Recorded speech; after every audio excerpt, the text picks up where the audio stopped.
এখানে যে কত রকমের কালেকশন গাইস তা বলে বোঝাতে পারবো না। এটা যে আসলে কি ছিল, ঠিক সেম জিনিস একটা ছিল পায়ের, মানে এটা জুতা টাইপের, পা ঢুকাইতে হবে ওতে। আবার এটা ছিল কুশন কোয়ালিটির। এরপর এই যে একটা পুতুল, আমার এটা এত বেশি কিউট লেগেছে বলার বাইরে।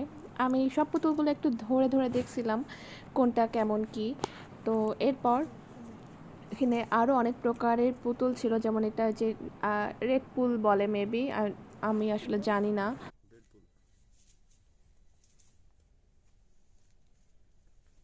এই তো তারপর একদম এইদিকে চলে আসলাম। এখানে একটা ক্যাট ছিল যেটা অনেক কিউট ছিল দেখতে, বিভিন্ন রকমের ক্যাট, ঘুমন্ত, তারপর জাগ্রত, অনেক প্রকারের ক্যাট ছিল।